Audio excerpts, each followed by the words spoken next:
നമസ്കാരം. എല്ലാ പ്രേക്ഷകർക്കും മൂവി ഡിന്നറിലേക്ക് സ്വാഗതം. ഞാൻ ടിൻഡു വർക്കി, എന്നോടൊപ്പം നിമ്മി മരിയ ജോസ്, അതോടൊപ്പം അൻസു എൽസ. 2018 സിനിമാ കലണ്ടർ വർഷത്തെക്കുറിച്ചാണ് നമ്മൾ ഇനി സംസാരിക്കുക. സിനിമാ മേഖലയിൽ നിന്നും കുറച്ച് അതിഥികൾ നമുക്കൊപ്പമുണ്ട്. ക്യൂൻ എന്ന സിനിമയുടെ സംവിധായകൻ ഡിജോ, അതോടൊപ്പം തന്നെ സുഡാനി ഫ്രം നൈജീരിയയുടെ സംവിധായകൻ സക്കറിയ, നിരൂപകൻ മാധ്യമപ്രവർത്തകനുമായ മനീഷ് നാരായണൻ, അതോടൊപ്പം തന്നെ സുരേഷ് ബാബു തിരക്കഥാകൃത്താണ്. നിമ്മി, നമുക്കറിയാം 2018 നമ്മൾ അവസാനിക്കുമ്പോൾ ഏകദേശം എൻ്റെ ഏറ്റവും അവസാനത്തെ ദിവസങ്ങളിലേക്കൊക്കെയാണ് നമ്മൾ അവിടെയാണ് നിൽക്കുന്നത്. ഏകദേശം 160ഓളം സിനിമകൾ പുറത്തിറങ്ങിയ വർഷമാണ്. ഇതിൽ വിജയിച്ച ചിത്രങ്ങളുടെ എണ്ണം നമ്മൾ നോക്കുമ്പോൾ 30ഓളം സിനിമകൾ മാത്രമാണ് ഉള്ളത്. നിമ്മി എങ്ങനെയാണ് ഈ വർഷത്തെ സിനിമ കാഴ്ചകൾ എങ്ങനെയാണ് കണ്ടത്? നിമ്മിക്ക് എന്താണ് ആദ്യം പറയാനുള്ളത്? ടിൻഡു സൂചിപ്പിച്ചതുപോലെ ചിത്രങ്ങളുടെ എണ്ണത്തിൽ ഒരുപാട് ചിത്രങ്ങളുണ്ട്. പക്ഷേ നമ്മൾ വിജയ ചിത്രങ്ങൾ എന്ന് പറയാവുന്നത് ഒരു 35ഓളം ചിത്രങ്ങളാണ്. നമ്മളെ സംബന്ധിച്ചോളം വളരെ സന്തോഷം എന്താ വെച്ചാൽ അതിൻ്റെ ഒരു സംവിധായകൻ രണ്ടുപേര്, ക്യൂനും സുഡാനി ഫ്രം നൈജീരിയ, 2 ചിത്രങ്ങളുടെയും സംവിധായകന്മാരാണ് നമ്മുടെ കൂടെ ഉള്ളത്. ആദ്യം സക്കറിയോട് തന്നെയാണ് ചോദ്യം. കാരണം ഈ വർഷത്തെ ഒരുപാട് സിനിമകൾ വലിയ ഹൈപ്പിൽ വന്ന സിനിമകളുണ്ട്. പക്ഷേ തിയേറ്ററുകളിൽ എത്രത്തോളം ഒരു ചലനം തീർക്കാൻ കഴിഞ്ഞു എന്ന് പല സിനിമകളെക്കുറിച്ച് നമുക്ക് തോന്നിയിട്ടുണ്ട്. പക്ഷേ സുഡാനി ഫ്രം നൈജീരിയ അങ്ങനെ വന്നൊരു സിനിമയല്ല, ഒരനക്കവും ഇല്ലാതെ വന്നൊരു സിനിമ. പക്ഷേ തിയേറ്ററിൽ കയറി അന്ന് മുതൽ ബഹളം, ആരാധകരെ തള്ളിക്കയറ്റം കൊണ്ട് തിയേറ്റർ നിറഞ്ഞ ഒരു സിനിമ കൂടിയാണ്. അപ്പോൾ ഈ ഒരു വർഷം സക്കറി എങ്ങനെയാണ് കാണുന്നത്? ആദ്യത്തെ സിനിമയുടെ ജയം, ഒപ്പം ഈ ഒരു വർഷം എങ്ങനെയാണ് കാണുന്നത്? ഈ ഒരു വർഷം പറഞ്ഞ പോലെ വളരെ പ്രധാനപ്പെട്ട വർഷമാണ്. എന്നെ സംബന്ധിച്ചിടത്തോളം ഒരു സിനിമ ചെയ്യുക എന്നുള്ളത് സ്വപ്നമായി നടക്കുന്ന ഒരാളാണ്. അങ്ങനെ ഒരു സിനിമ ചെയ്യാൻ കഴിഞ്ഞു. ആ സിനിമ ആളുകൾക്ക്, കുറച്ചധികം ആളുകൾക്ക് ഇഷ്ടമായി. പിന്നെ എന്നെ സംബന്ധിച്ചിടത്തോളം നേരത്തെ പറഞ്ഞ പോലെ ഒരു ഫെസ്റ്റിവൽ, ഒരു ഫിലിം ഫെസ്റ്റിവൽ ആഗ്രഹം കൂടെ നമ്മൾ സിനിമ എടുക്കുമ്പോൾ അതൊരു ഫെസ്റ്റിവൽ ഓഡിയൻസിനെയും കൂടെ മുന്നിൽ കണ്ടുകൊണ്ടാണ് സിനിമ എടുക്കുന്നത്. അപ്പോൾ ആ ഒരു ആഗ്രഹവും സാധിക്കാൻ കഴിഞ്ഞു. IFFKയിൽ സിനിമ കോമ്പറ്റീഷൻ വിഭാഗത്തിലുണ്ടായിരുന്നു. അതേപോലെ തന്നെ ഒപ്പം നിൽക്കുന്നതാണ് ക്യൂൻ എന്ന ചിത്രവും.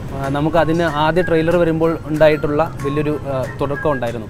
പക്ഷേ സിനിമ തിയേറ്ററിലേക്ക് എത്തുമ്പോഴേക്കും നമ്മൾ ടെൻഷൻ ഉണ്ടായിരുന്നു. കാരണം ഇത് എത്തരത്തിലാണ് വരിക എന്നുള്ളത്. ഡിജോയെ സംബന്ധിച്ചോളം എങ്ങനെയാണ്? 2018 സ്പെഷ്യലാണ്. അത് കഴിഞ്ഞല്ലോ, അല്ലെങ്കിൽ പോവാണല്ലോ എന്നുള്ള വിഷമം മാത്രമേ ഉള്ളൂ. കാര്യം നമ്മളെല്ലാവരുടെയും സ്വപ്നം പൂവണിഞ്ഞൊരു വർഷമാണ് 2018. അപ്പോൾ അതിൽ എനിക്ക് തോന്നുന്നു ആ വർഷത്തിൻ്റെ തുടക്കം ജനുവരി 12 അന്ന് തന്നെ നമ്മുടെ പടം റിലീസ് ചെയ്യണ്ടായി. അതിന് ഏകദേശം ഒരു വർഷം മുന്നെയാണ് ട്രെയിലർ തൊട്ട്. 2018 കണക്കെടുത്താൽ ആദ്യ വിജയ ചിത്രം കൂടിയാണ്. അതെ. അപ്പോൾ അതൊരു വലിയ ഭാഗ്യമായിട്ട് കാണുന്നു. സിനിമ സ്വപ്നം കൊണ്ട് തന്നെ നടന്ന് ഒരുപാട് പേരുണ്ട്. അപ്പോൾ ഞങ്ങൾക്കൊക്കെ ഭയങ്കര ചാലഞ്ചായിരുന്നു ഈ പറഞ്ഞ പുതിയ പിള്ളേരെ വെച്ച് ഒരു സിനിമ ചെയ്യുക. അതായത് ആരും ഉണ്ടായിരുന്നില്ല. അപ്പോൾ ന്യൂ കാസ്റ്റുകളെ വെച്ച്. അപ്പോൾ അതിന് ഏറ്റവും കൂടുതൽ എനിക്കൊക്കെ ഭയങ്കര ഹെൽപ്ഫുൾ ആയത് നമ്മുടെ പ്രൊഡ്യൂസേഴ്സാണ്. പിന്നെ എൻ്റെ കൂടെ നിന്ന് റൈറ്റേഴ്സ്, അങ്ങനെ കാര്യം എല്ലാവരും ന്യൂബീസാണ്. ആരും എക്സ്പീരിയൻസ് ആൾക്കാരല്ല, ഞാൻ ഉൾപ്പെടെ.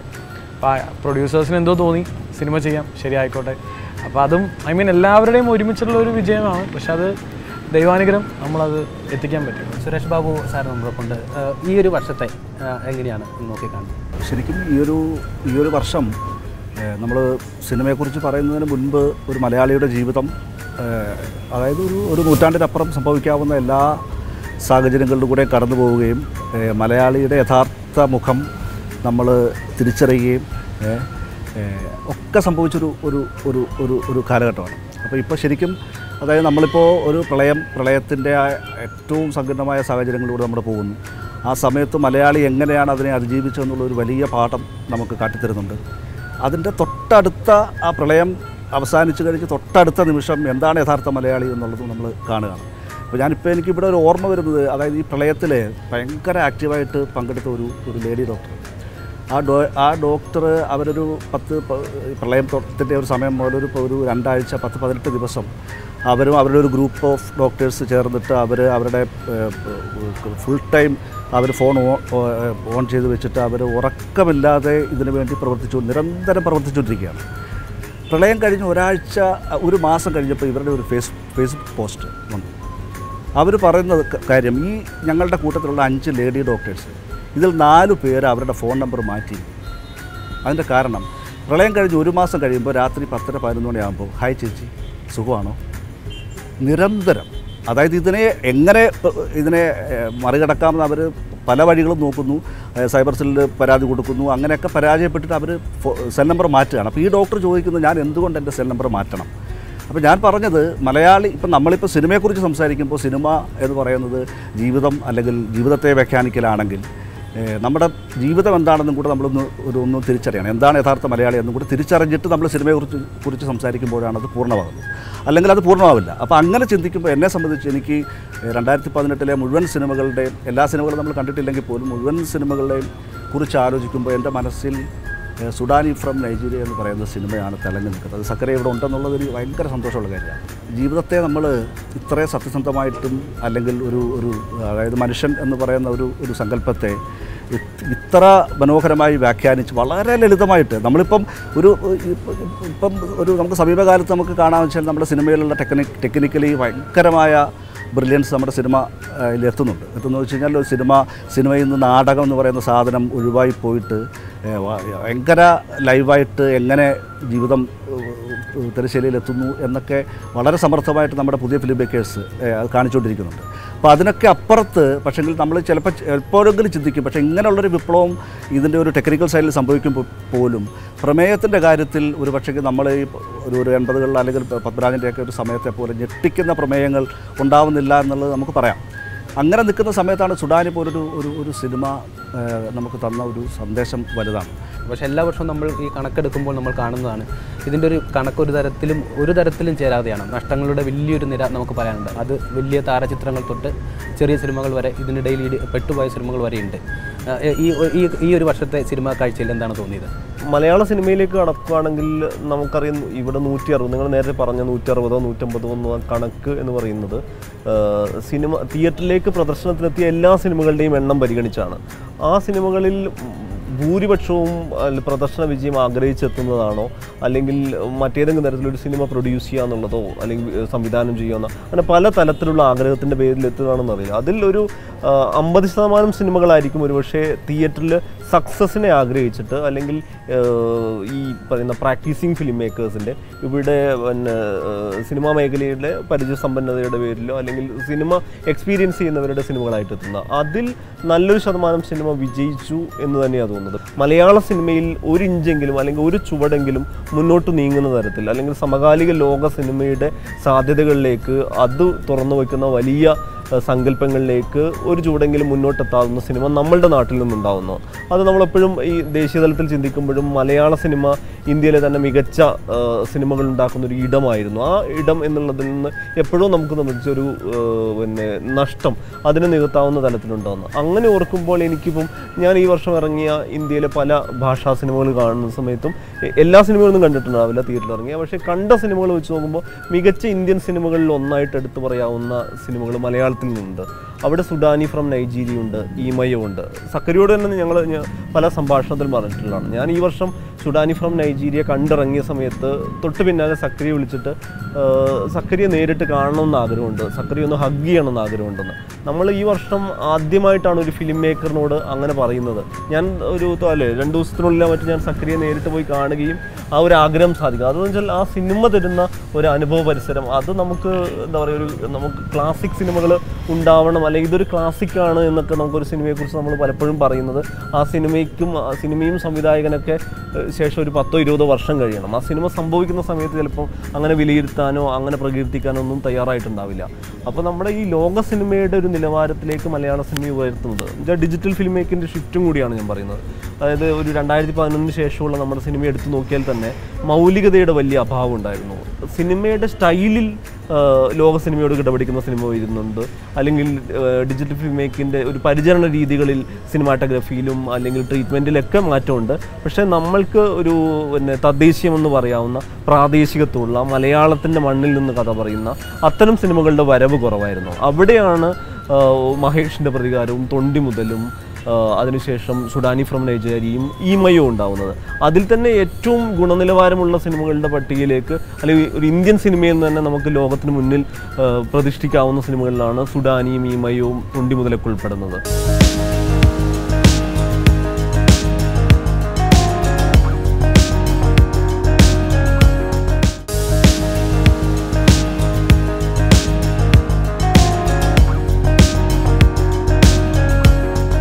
നല്ല സിനിമയാണ് എന്നുണ്ടെങ്കിൽ ഉറപ്പായും തിയേറ്ററിൽ പോയി കാണുന്ന ഒരു സാഹചര്യം നമ്മൾ ഈ പോയ വർഷവും കണ്ടു.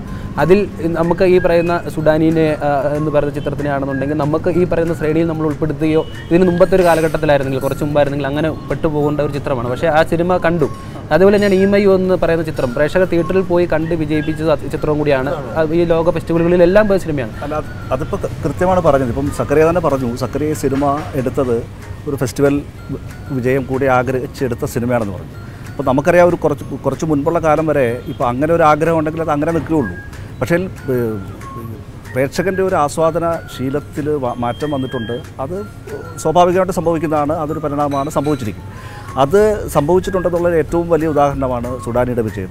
അതുപോലെ തന്നെ ദിലീഷ് പോത്തൻ്റെ സിനിമകൾ ഇപ്പം നമ്മൾ അതായത് ഒരു വളരെ തദ്ദേശീയമായ വിഷയങ്ങൾ അല്ലെങ്കിൽ നമ്മുടെ ചെറിയ നാട്ടിൽ നിന്നും ലോക സിനിമ ഉണ്ടാവും, നമ്മുടെ ചെറിയ ജീവിതത്തിൽ നിന്നും ലോക സിനിമ ഉണ്ടാക്കാം എന്നുള്ള ഒരു ചിന്തയാണ്. ഇപ്പോൾ ഇപ്പം ലിയോ പല്ലിശ്ശേരി ഒരു ഇൻ്റർവ്യൂ പറഞ്ഞത്, പുള്ളിയെ ഞെട്ടിക്കുന്ന തരത്തിലുള്ള സിനിമകളാണ് ദിലീഷ് പോത്തൻ്റെ നിന്ന് വന്നുകൊണ്ടിരിക്കുന്നത്.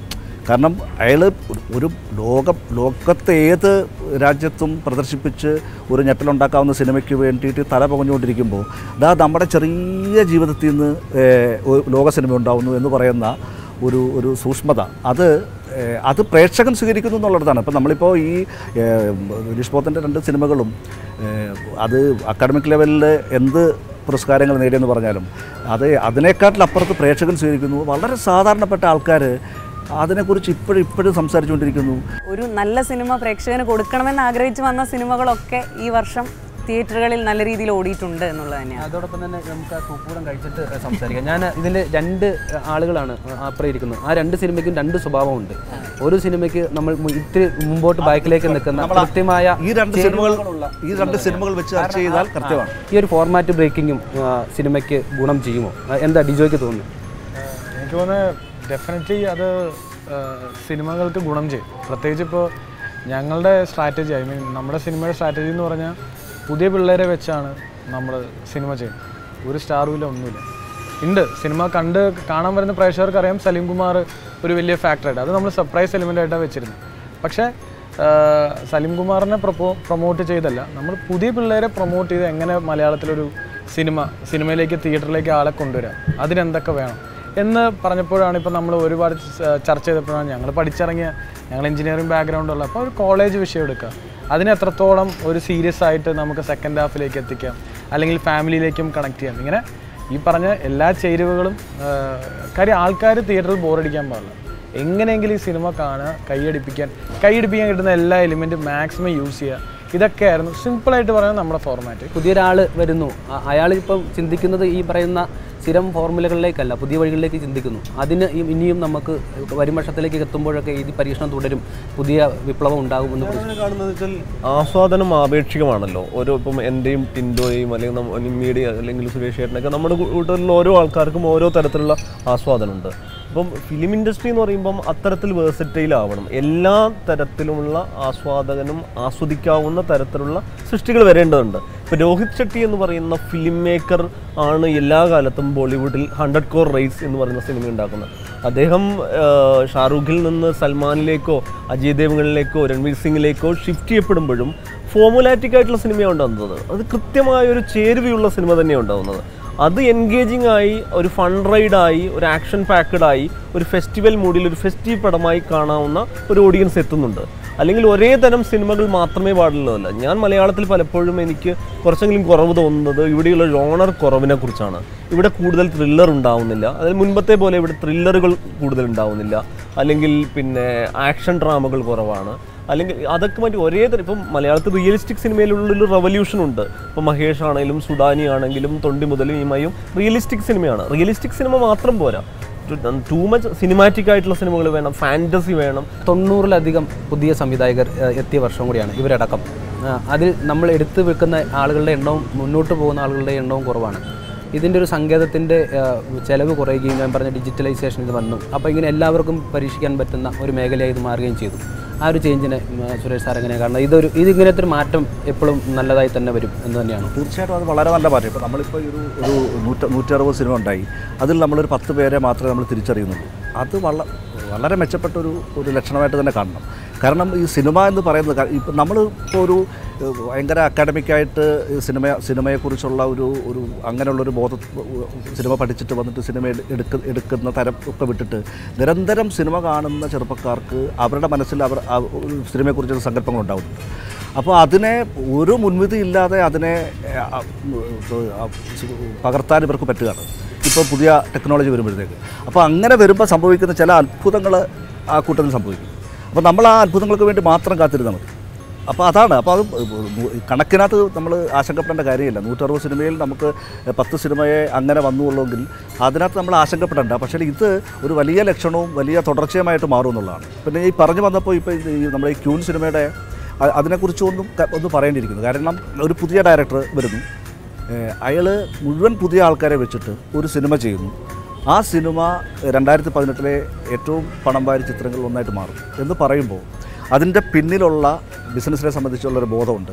പിന്നെ ആ സിനിമയിൽ ഈ പറഞ്ഞാൽ അതൊരു പ്രതിലോമകരമായ സിനിമയല്ല. കാരണം അത് ഒരു സൊസൈറ്റിയെ മറ്റൊരു തരത്തിൽ കാണാൻ ആഗ്രഹിക്കുന്ന ഒരു മനസ്സ് അയാളുടെ ഉള്ളിലുണ്ട്. അപ്പോൾ ഇതൊക്കെ കൂടെ ചേർന്നിട്ട് പിന്നെ ഈ പറഞ്ഞൊരു നിറയെ പുതിയ ആൾക്കാരെയാണ് അവതരിപ്പിച്ചിരിക്കുന്നത്. അപ്പോൾ അതിൻ്റെ ഒരു ധൈര്യമുണ്ട്. അപ്പോൾ ഇത് നമ്മളിപ്പോൾ പറഞ്ഞ 2 എക്സ്ട്രീം എല്ലാ അർത്ഥത്തിലുള്ള പുതുമയാണ്. അപ്പോൾ ഇവിടെ സുഡാനി എന്ന് പറയുന്ന നമ്മൾ പറഞ്ഞ തരത്തിലുള്ള ഒരു സിനിമ നിൽക്കുമ്പോൾ അപ്പുറത്തെ ഇൻഡസ്ട്രിയെ നിലനിർത്താൻ ആവശ്യമായ കോടികളുടെ കിലുക്കവുമായിട്ട് എങ്ങനെ ഒരു സിനിമ നിൽക്കുന്നു. അപ്പോൾ ഇത് സമാന്തരമായി തന്നെ പോകണം. ഈ പറഞ്ഞ സിനിമകളൊക്കെ വളരെ ചെറിയൊരു ത്രെഡിൽ നിന്ന് വന്ന സിനിമകളാണ്. അപ്പോൾ നമ്മുടെ ഒരു ജീവിത സാഹചര്യങ്ങളുമായി യോജിക്കുന്ന സിനിമകൾ മാത്രമേ ആളുകൾ കാണൂ. അല്ലെങ്കിൽ ഒരു കുടുംബ ചിത്രം അങ്ങനെയായിരുന്നല്ലോ കുറേ കാലം. അത് പരസ്യങ്ങളിൽ പോലും പറയുന്ന അങ്ങനെയാണ്, ഒരു കുടുംബ ചിത്രമാണ്, നിങ്ങൾക്ക് എല്ലാവർക്കും പോയി കാണാം. അതെ അതെ, മാർക്കറ്റ് ചെയ്യുന്ന ഒരു രീതി അങ്ങനെയും കൂടിയാണ്. അതെ, നമ്മൾ ആദ്യം പരിഗണിക്കേണ്ട ആസ്വാദകന്റെ ഒരു ഓഡിയൻസിന്റെ ഷിഫ്റ്റാണ്. നമുക്കറിയാം ഒരു 2011-12 നമ്മൾ പരിഗണിക്കുന്ന സമയത്ത് ആ സമയത്ത് ഈ ഡിജിറ്റലിലുള്ള ഷിഫ്റ്റിംഗ് സംബന്ധിച്ച് അല്ലെങ്കിൽ സ്റ്റോറി ടെല്ലിങ്ങിന് കുറച്ചുകൂടി പ്രാധാന്യമുള്ള സിനിമകൾ വരുന്നു. സോൾട്ട് ആൻഡ് പെപ്പർ വരുന്നു, അല്ലെ ട്രാഫിക് ഉണ്ടായ, ചാപ്പാക്കുരിശുണ്ടായ, അത്തരം കുറേ സിനിമകൾ ഉണ്ടായ വർഷം. ഈ അല്ലെങ്കിൽ ഹൈപ്പർ ലിങ്ക് നെഗറ്റീവ് ഉള്ള സിനിമകൾ കുറേ കാലത്തിന് ശേഷം മലയാളത്തിൽ നേരത്തെ ഉണ്ടായിരുന്നു. KG ജോർജ് അടക്കമുള്ളവർ ചെയ്തതാണ്. ഒരു ഇടവേളയ്ക്ക് ശേഷം അത്തരം സിനിമകൾ കൂടി വരുന്നു. ഒരു ഭാഗത്ത് ഫോമുല ഉള്ള സൂപ്പർ താരങ്ങളുള്ള സിനിമ നിലനിൽക്കുമ്പോൾ തന്നെ ഇപ്പുറത്ത് ഇതൊന്നും ഇല്ലാത്ത വളരെ ചെറിയ താരങ്ങളുമായിട്ടുള്ള സിനിമകൾ വരുന്നു. അപ്പം ഒരു സിനിമ ഉണ്ടാക്കുക എന്ന് പറഞ്ഞാൽ ആദ്യം ഒരു സൂപ്പർ താരത്തിൻ്റെ അല്ലെങ്കിൽ അതിലേക്ക് താഴെ വരുന്ന ഒരു താരത്തിൻ്റെ ഡേറ്റ് കിട്ടുക, അതിനുശേഷം അതിനൊത്ത സിനിമ ഉണ്ടാക്കുക എന്നുള്ള രീതി മാറുന്നു. ഒരു കൺസെപ്റ്റ് ഉണ്ടാക്കി അല്ലെങ്കിൽ ഇന്ന രീതിയിൽ അതിനൊരു പരിചരണ രീതി ആവാം എന്ന് കരുതിയതിന് ശേഷം കഥാപാത്രങ്ങൾ. ഇപ്പോൾ സുഡാനി നോക്കിയാൽ അറിയാം, സുഡാനിയിൽ സൗബിൻ എന്ന് പറയുന്ന താരത്തിനപ്പുറത്തേക്ക് എല്ലാവരും ഫ്രഷായ ആളുകളാണ്. അതിലുള്ള 2 ഉമ്മമാർ പരിചയസമ്പന്നരായ നാടക അഭിനേതാക്കളാണെങ്കിലും സിനിമയിൽ അവരെ ആദ്യമായിട്ടാണ് അവതരിപ്പിക്കുന്നത്. സാമുവൽ റോബിൻസൺ അബിയോള എന്ന് പറയുന്ന താരത്തെ ഇന്ത്യയിൽ തന്നെ ആദ്യമായിട്ടാണ് അവതരിപ്പിക്കുന്നത്. അദ്ദേഹത്തെ ഒരു മലയാളി ചലച്ചിത്ര പരിചരണ രീതിയിലേക്ക് സക്രിയ ഇൻട്രൊഡ്യൂസ് ചെയ്യാണ്. അപ്പം ഒരു ഫിലിം മേക്കർ എന്നുള്ള രീതിയിൽ അദ്ദേഹം എടുക്കുന്ന ടാസ്ക് അല്ലെങ്കിൽ അദ്ദേഹത്തിൻ്റെ വെല്ലുവിളിയും വളരെ വലുതായിരുന്നു. അപ്പോൾ പരിചയസമ്പന്നരായ നിർമ്മാതാക്കളോ അല്ലെങ്കിൽ ചലച്ചിത്ര മേഖലയിലുള്ള ആൾക്കാരുണ്ടെങ്കിൽ പോലും ആദ്യ സിനിമ ചെയ്യുന്ന സംവിധായകൻ എന്നുള്ള രീതിയിൽ വലിയൊരു വെല്ലുവിളി ഏറ്റെടുത്ത് അതിലുണ്ടായ വിജയം കൂടിയാണ്. ആ വിജയം ഉണ്ടാക്കുന്ന ഒരു സാധ്യത എന്ന് പറയുന്നത് ഒരു വലിയ തുറസ്സുണ്ടാക്കുന്നുണ്ട് ഇനി വരാനിരിക്കുന്നവർക്ക്. അപ്പം 2018 പോസിറ്റീവായിട്ട് ഒരുപാട് പോരായ്മകൾ തോന്നാവുന്ന സിനിമകളെക്കുറിച്ച് തോന്നിയിട്ടുണ്ട്. പിന്നെ അല്ലെങ്കിൽ നമ്മൾ ഒരുപാട് പ്രതീക്ഷ അർപ്പിച്ച ചില സിനിമകളുടെ പരാജയം തോന്നിയിട്ടുണ്ട്. അതിനപ്പുറത്ത് ഏറ്റവും പ്രോമിസിംഗ് ആയി തോന്നിയിരിക്കുന്നത് നമുക്ക് ദേശീയ തലത്തിൽ അല്ലെങ്കിൽ അന്തർദേശീയ തലത്തിൽ അഭിമാനിക്കാവുന്ന നേട്ടങ്ങൾ ഉണ്ടാക്കുന്നു, സിനിമകൾ ഉണ്ടാക്കുന്നു. അല്ലെങ്കിൽ ഇവിടെയുള്ള ഇപ്പം അതിൻ്റെ കൂടെ തന്നെ എനിക്ക് തോന്നുന്നു M. പത്മകുമാർ എന്ന് പറയുന്ന സംവിധാനൻ്റെ ജോസഫ് വലിയ തോതിൽ പ്രകീർത്തിക്കപ്പെടുന്ന സിനിമയാണ്. ഞാൻ പ്രകാശം എന്ന് പറഞ്ഞ ഇത്തവണ സത്യനന്ദിക്കാടിൻ്റെ സിനിമ വന്നു. ഇവരെല്ലാം അവരവരുടെ കാലത്ത് അല്ലെങ്കിൽ അവർ വന്ന കാലത്ത് അന്ന് നടക്കുന്ന സിനിമകളിൽ നിന്ന് വേറിട്ട സിനിമകൾ ചെയ്ത പത്മകുമാർ ചെയ്ത അന്നത്തെ സിനിമകൾ, വർഗ അടക്കമുള്ള സിനിമകൾ, അദ്ദേഹം അങ്ങനെ ഒരു സ്ട്രീമിൽ നിന്ന് മാറിക്കൊണ്ട് കുറച്ച് വ്യത്യസ്തമായ ശ്രമങ്ങൾക്ക് മുൻകൈ എടുത്ത സംവിധായകനാണ്. അല്ലെങ്കിൽ മഹേഷിൻ്റെ പ്രതികാരം അടക്കമുള്ള സിനിമകളുടെ മുൻഗാമി എന്ന് പറയാവുന്ന സിനിമകളായിരുന്നു. മഴവിൽ കാവടിയും അല്ലെങ്കിൽ പൊന്മുട്ടയിടുന്ന താറാവ് അടക്കമുള്ള സിനിമകൾ ചെയ്ത ആളാണ് സത്യൻ അന്തിക്കാട്. അദ്ദേഹം കാലത്തിനൊത്ത് പരിചരണ രീതികൾ മാറണം, അല്ലെങ്കിൽ ഒരു പ്രേക്ഷകൻ ആസ്വാദകൻ നവീകരിക്കപ്പെട്ട കാലത്തിനനുസരിച്ച് സിനിമ ചെയ്യാവുന്ന രീതിയിലേക്ക് ഒരു ഷിഫ്റ്റിംഗ് ഇത്തരം മുതിർന്ന സംവിധായകരും സംഭവിച്ചിട്ടുണ്ട്. പത്മകുമാറും സത്യൻ അന്തിക്കാട് അടക്കമുള്ള സംവിധായകനും ആ രീതിയിൽ വഴിമാറി സഞ്ചരിച്ചു കൊടുക്കുന്നത്. അതുകൂടിയാണ് വളരെ പ്രോമിസിംഗ് ആയി കാണുന്നത്.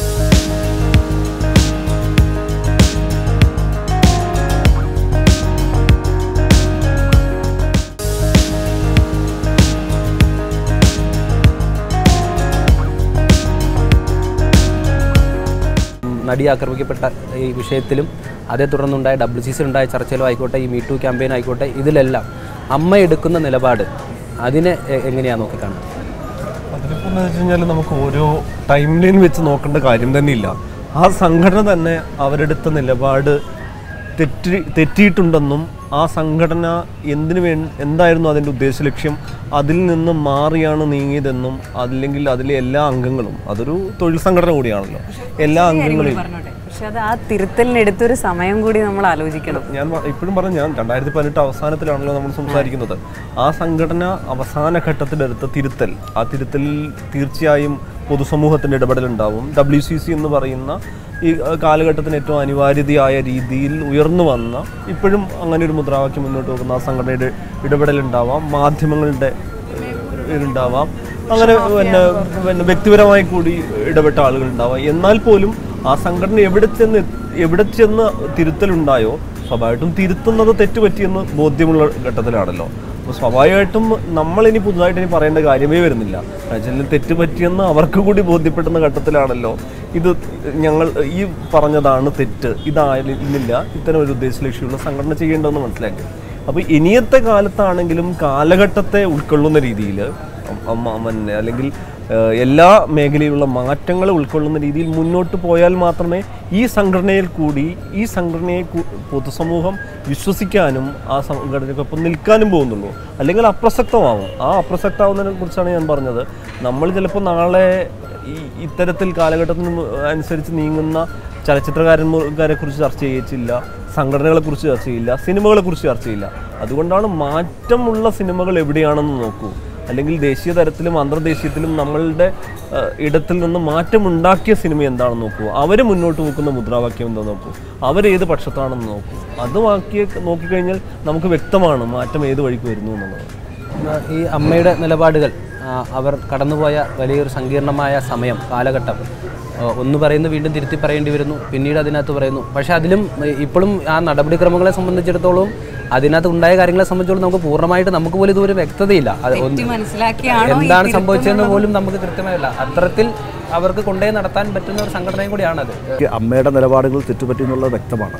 അത് ഓരോ ഘട്ടത്തിലും അവർ സമയമെടുത്ത് ആണെങ്കിൽ തന്നെ അത് പലതും തിരുത്താൻ നിർബന്ധിതരായി. വ്യക്തിപരമായിട്ട് പറഞ്ഞു കഴിഞ്ഞാൽ മോഹൻലാലിനെ പോലുള്ള ഒരു ലാലേട്ടനെ പോലുള്ള ഒരാളെ സംബന്ധിച്ച് ഇപ്പോൾ പുള്ളിക്ക് ഒരു ഇണങ്ങുന്ന കസേരയല്ല ഈ അമ്മ പോലുള്ള സംഘടനയുടെ തലപ്പത്തിരിക്കുക എന്ന് പറയുന്നത്. പുള്ളി വ്യക്തിപരമായിട്ട് അറിയുന്നവർക്കറിയാം. കാരണം ഇത്തരത്തിലുള്ള ഒരു കാര്യങ്ങൾ ചെയ്യാനുള്ള മനസ്സും അല്ലെങ്കിൽ അതിൻ്റെ ഒരു നയതന്ത്രജ്ഞതയൊന്നും അദ്ദേഹത്തിനില്ല. അതുകൊണ്ട് ഇപ്പോൾ അതാണ് പിന്നെ ഈ പറഞ്ഞ പിന്നെ പുള്ളി അത് മാനേജ് ചെയ്ത് ഒരു കൃത്യമായ ഒരു അവസ്ഥയിലേക്ക് ഇപ്പോൾ വന്നുകൊണ്ടിരിക്കുകയാണ്. അപ്പം എനിക്ക് തോന്നുന്നത് ഈ പറഞ്ഞ പോലെ ഇനി വരാൻ പോകുന്ന വർഷങ്ങളിൽ കുറച്ചും കൂടെ കരുതലും ശ്രദ്ധയും ഉണ്ടായേ പറ്റുള്ളൂ. ഇല്ലെന്നുണ്ടെങ്കിൽ ഒരു സമൂഹത്തിൻ്റെ ഇടപെടൽ അത് ഏത് തരത്തിലാണ് സംഘടനയെ ബാധിക്കുക എന്നുള്ളതൊക്കെ അവർക്ക് ബോധ്യപ്പെടുന്നുണ്ടാവും. ഇനിയെങ്കിലും അതിൻ്റെ ഒരു മാറ്റം സംഘടനാ തലത്തിലും അവരുടെ പ്രവർത്തന രീതികളിലും ഉണ്ടാവുമെന്നാണ് എനിക്ക് തോന്നുന്നത്. കാരണം WCCയുടെ അവരുടെ ഒരു പ്രസക്തി ഇല്ലാതാവുകയല്ല, അത് കൃത്യമായിട്ട് നിലനിൽക്കുന്നുണ്ട്. അവരത് മനസ്സിലാക്കി തന്നെ അതിനകത്തൊരു പ്രവർത്തന രീതിയിൽ മാറ്റം വരുമെന്നാണ് ഞാൻ കരുതുന്നത്. ബോളിവുഡ് ഇന്ത്യയിലെ ഏറ്റവും വലിയ ഷോ ബിസിനസ് നടക്കുന്ന, മലയാളത്തേക്കാൾ വലിയ വാണിജ്യപരത നിലനിൽക്കുന്ന ഇന്ത്യൻ ഫിലിം ഇൻഡസ്ട്രി എന്ന് പറഞ്ഞു കഴിഞ്ഞാൽ അതിൻ്റെ ഒരു സ്റ്റാമ്പായി നിൽക്കുന്ന ഇൻഡസ്ട്രിയാണ്. അവിടെ ഈ മീറ്റു വെളിപ്പെടുത്തൽ നടക്കുമ്പോൾ എന്താ സംഭവിച്ചത് നോക്കൂ. അവിടുത്തെ ലീഡിങ് പ്രൊഡ്യൂസർക്കെതിരെ അല്ലെങ്കിൽ പ്രധാനപ്പെട്ട ആൾക്കാർക്കെതിരെയാണ് വെളിപ്പെടുത്തൽ ഉണ്ടാകുന്നത്. അവിടെ ആദ്യം തന്നെ ആക്ഷൻ എടുക്കുന്നത് അവിടുത്തെ താരസംഘടനയല്ല, പ്രൊഡ്യൂസർ അസോസിയേഷൻ അല്ല, ആമിർ ഖാനെ പോലുള്ള അവിടുത്തെ ഇൻഡസ്ട്രിയിലെ 100 കോർ ഇതിലുള്ള ചൈനയിലടക്കം വലിയൊരു സ്റ്റാർഡവും ഈ ബോക്സ് ഓഫീസും സെറ്റ് ചെയ്തിട്ടുള്ള ഒരു താരമാണ്. അതിന് പിന്നാലെ അക്ഷയ് കുമാർ വരുന്നു, അതിന് പിന്നാലെയാണ് സംഘടനകൾ വരുന്നത്. സാജിദ് ഖാനെതിരെയൊക്കെ നടപടിയെടുക്കുന്നത് പിന്നീട് സംഘടന എടുക്കുകയാണ്. അപ്പോൾ എന്താണെന്ന് വെച്ച് കഴിഞ്ഞാൽ ചുറ്റുപാടും നടക്കുന്നത് കൂടി ശ്രദ്ധിച്ചുകൊണ്ട് മുന്നോട്ട് നീങ്ങുക എന്നുള്ളതാണ് വ്യക്തികൾക്കും സംഘടനകൾക്കും എല്ലാം ചെയ്യേണ്ടിയിരിക്കുന്നത്. അതുകൊണ്ടാണ് ഞാൻ പറയുന്നത്, നമ്മൾ ഈ 2010 ശേഷമുള്ള സിനിമകളുടെ കാര്യത്തിൽ സിനിമ പ്രമേയപരമായും അല്ലെങ്കിൽ കഥ പറച്ചിൽ രീതിയിലൊക്കെ മാറ്റം ഉണ്ടായി. അപ്പോൾ കുറച്ച് പേരെങ്കിലും അതുപോരാ, നേരത്തെ പോകുന്ന രീതിയിൽ പോയാൽ മതി എന്ന് ചിന്തിച്ചു. കുറച്ച് പേരെ ആ മാറ്റത്തിനൊപ്പം നീങ്ങാൻ സംഭവിച്ചു. പുതുതായി വരുന്നവരും ആ മാറ്റത്തിനൊപ്പം സഞ്ചരിച്ചു. ഏതായാലും ആ മാറ്റം സമ്പൂർണ്ണമായി പ്രേക്ഷകരിലേക്ക് എത്തുകയും പ്രേക്ഷകരും മാറുന്ന ഘട്ടത്തിൽ കൂടുതൽ പേര് ചിന്തിക്കുന്നൊരു ഘട്ടം വന്നു. സിനിമ മാറേണ്ടത് ഇത്തരത്തിലാണ്. സമാനമായി മാറ്റം ഈ പറയുന്ന സംഘടനാ തലത്തിലും മറ്റെല്ലാ തലങ്ങളിലും ഉണ്ടാവും തന്നെയാണ് നമ്മൾ പ്രതീക്ഷിക്കേണ്ടത്. അങ്ങനെ മാറാതിരുന്നു കഴിഞ്ഞാൽ അവർ അപ്രസക്തരാവും, ആ സംഘടനയെ അപ്രസക്തമാവുമെന്ന് മാത്രമേ ഉള്ളൂ. ഓൺലൈൻ എഴുത്തുകൾ, അത് സിനിമാ നിരൂപണമായിക്കോട്ടെ, താരങ്ങളുടെ ആരാധകരുടെ പ്രകടനങ്ങളായിക്കോട്ടെ, എന്തുമായിക്കോട്ടെ, ഇത് ഇങ്ങനെ നിരന്തരം സംഭവിച്ചുകൊണ്ടിരിക്കുകയാണ്. ഒടിയൻ എന്ന ചിത്രത്തിന് സംഭവിച്ച കാര്യം അറിയാം. നമ്മൾ ആദ്യം പറഞ്ഞു മൈ ലവ് സ്റ്റോറി എന്ന് പറയുന്ന സിനിമയ്ക്ക് സംഭവിച്ചു. ഈ ഓൺലൈൻ എഴുത്തുകാർ ഇവർ തട്ടുമുറത്ത് അച്യുതൻ വരെ സിനിമ റിലീസാവുന്നതിന് മുൻപേ ഇവർ ഒരു സമയത്ത് ഇത് വളരെ പോസിറ്റീവ് വൈബ് ഉണ്ടാക്കുകയും എല്ലാവരും അഭിനന്ദിക്കുകയും ഒക്കെ ചെയ്തിട്ടുള്ളൊരു മേഖലയാണ്. അതിന് ഇപ്പോൾ എന്താണ് സംഭവിച്ചുകൊണ്ടിരിക്കുന്നത്? നമ്മുടെ സമയം കുറവാണ്, അതുകൊണ്ട് വളരെ ചുരുക്കത്തിൽ ഇപ്പോൾ എന്താണ് സംഭവിച്ചുകൊണ്ടിരിക്കുന്നത്? ഇവരെ എഴുത്ത് നമുക്ക് അനിവാര്യതയാണോ അതോ നമുക്ക് ദോഷമാണോ? ഓൺലൈൻ ഞങ്ങളുടെ ചെറിയ കൊച്ചു സിനിമയായ ക്വീനിനെ ഒരുപാട് സപ്പോർട്ട് ചെയ്തിട്ടുണ്ട്. കാര്യം യൂത്ത് ഏറ്റെടുത്ത് അവരിപ്പോൾ കാര്യം മേ ബി നെഗറ്റീവ് എഴുതാൻ ആർക്കും കാര്യം എന്താ വെച്ചാൽ അങ്ങനെ ഒരു വലിയ സിനിമയല്ല, പുതിയ പിള്ളേരെ സിനിമ. അപ്പോൾ ആ ലാഘവത്തോടെ വന്ന് കാണുന്നവരായിരിക്കാം ഒരുപാട് പേര്. അപ്പോൾ അങ്ങനെ വന്ന ഒരുപാട് ജെന്യൂൻ ആയിട്ടുള്ള ആൾക്കാർ കുറേ പേര് ഓൺലൈനായിട്ട് അവിടുന്ന് പേഴ്സണലി നമ്മളെ ടാഗ് ചെയ്തിട്ട് എനിക്ക് തോന്നുന്നു അങ്ങനെ വളർന്നിട്ടുണ്ട്. അപ്പോൾ ഓൺലൈൻ സോഷ്യൽ മീഡിയ വഴി ആണ് ക്വീനും ഒരുപാട് പ്രൊമോട്ട് ചെയ്യപ്പെട്ടത്. പക്ഷേ ഈ പറഞ്ഞ പോലെ ഒരുപാട് സിനിമകൾ പല രീതിയിൽ നെഗറ്റീവായിട്ട്, ഇപ്പോൾ ഈ പറഞ്ഞ പോലെ ചില സിനിമ കാണുന്നതിന് മുന്നേ തന്നെ അഭിപ്രായം എഴുതുകയും ഒക്കെ, അത് സത്യമാട്ടോ, അത് മോശമാണ്. പക്ഷേ ആ സ്വാതന്ത്ര്യം എനിക്കറിയില്ല അത് എത്രത്തോളം. ഇപ്പോൾ പലരും ഇറങ്ങിയിട്ടുണ്ട് ഈ പറഞ്ഞവരൊക്കെ കമൻ്റൊക്കെ ഡിലീറ്റ് ചെയ്യാനൊക്കെ ശ്രമിക്കുന്നു. ഇത് പക്ഷേ എനിക്ക് തോന്നുന്നില്ല അത് നിർത്താൻ പറ്റുമെന്ന് തോന്നുന്നില്ല. ബട്ട് സ്റ്റിൽ ഓരോരുത്തർ ഇൻഡിവിജ്വലി ശ്രമിച്ചാൽ ഇത് നന്നാക്കാം, അത്ര എനിക്ക് തോന്നുന്നു. സക്കറിയ തന്നെ കാണുന്നത് കാര്യം തന്നെയാണ്. സുഡാനി ഫ്രം നൈജീരിയക്ക് ഒരുപാട് റിവ്യൂകൾ ഓൺലൈനിലൂടെ വന്നതിന് ശേഷമാണ് കുറേ കൂടെ പ്രേക്ഷകർ തിയേറ്ററിലേക്ക് പോകുന്നത്. അപ്പം ഇതിനെക്കുറിച്ച് കമൻറ്റ് പറയാൻ കൺഫ്യൂസ്ഡാണ് ഞാൻ. കാരണം ഓൺലൈനിൽ ഒരാളുടെ വ്യക്തിപരമായ സ്വാതന്ത്ര്യമാണ് ഒരു കാര്യം എഴുതുക എന്നുള്ളത്. പിന്നെ അതിൻ്റെ അകത്ത് വസ്തുത ഉണ്ടോ ഇല്ലേ, തെറ്റാണോ ശരിയാണോ എന്നുള്ള കാര്യങ്ങളുണ്ട്. അപ്പം കൺഫ്യൂസ്ഡാണ്, ഞങ്ങൾ കൺഫ്യൂസ്ഡാണ്. എന്തോ പറഞ്ഞു വെച്ചത് എന്താണെന്ന് വെച്ച് കഴിഞ്ഞാൽ എങ്ങനെ സാമൂഹ്യ മാധ്യമം ഒരാൾ ഉപയോഗിക്കുന്നു എന്നുള്ളതാണ്. അത് സിനിമ ഏറ്റവും ഇൻഫ്ലുവൻഷ്യൽ ആയിട്ടുള്ള, ഏറ്റവും ഇൻഫ്ലുവൻസ് ചെയ്യുന്ന ഒരു മാധ്യമം എന്നുള്ള രീതിയിലാണ് സിനിമയ്ക്ക് ഏറ്റവും പരിക്കേൽക്കുന്നത്. അവിടെ മാർക്കറ്റ് കൂടി ഉള്ളതാണ്.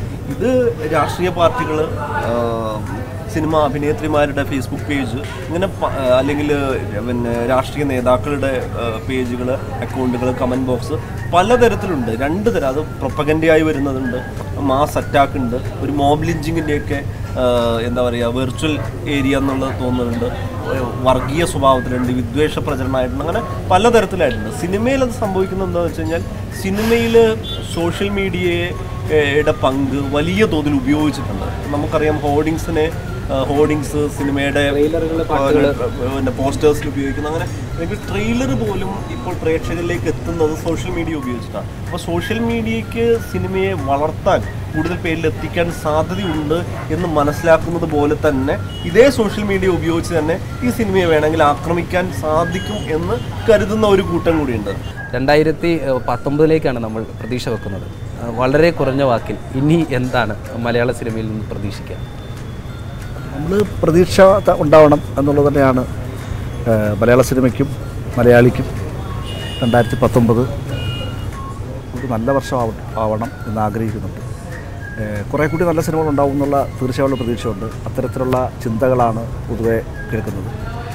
പിന്നെ ഈ സോഷ്യൽ മീഡിയയുടെ കാര്യമാണെങ്കിൽ ഈ പറഞ്ഞ പോലെ അതിനെ ഉപയോഗിച്ച് മാർക്കറ്റ് ചെയ്യാൻ ശ്രമിച്ച ശ്രീകുമാർ മേനോൻ അതിൻ്റെ തന്നെ അടി ഏറ്റുവാങ്ങേണ്ടി വന്നു എന്ന് പറയുന്നത് അതൊരു ഇരുതല മുറിച്ചുള്ള വാളാണ്. അപ്പോൾ അത് കരുതലോടെ ഉപയോഗിക്കുക. ഈ പറഞ്ഞ പോലെ സിനിമ നന്നായിട്ട് തന്നെ പോകും എന്നുള്ളതാണ് പ്രതീക്ഷിക്കുന്നത്. നല്ല ഒരു വർഷത്തിലാണ് നമ്മൾ അവസാനിക്കുന്നത്. നല്ല സിനിമകൾ കണ്ടിട്ടാണ് നമ്മൾ ഈ 2018 പോകുന്നത്. നമ്മൾ ഇത്രയും നേരുന്ന ചർച്ചയിൽ വളരെയധികം നല്ല കാര്യങ്ങൾ പറയാനും കഴിഞ്ഞു. ഇനിയും 2019 എത്തുമ്പോഴേക്കും നമ്മൾ വീണ്ടും ഇങ്ങനെ തന്നെ കാണാൻ സാധിക്കട്ടെ. രണ്ട് സംവിധായകർക്കും പുതിയ ചിത്രങ്ങൾ കിട്ടട്ടെ, നല്ല ചിത്രങ്ങളാവട്ടെ എന്ന് ആശംസിക്കുന്നു.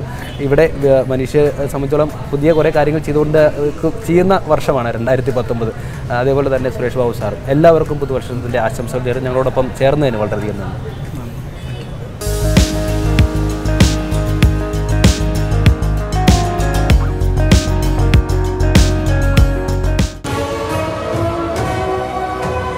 This is 24.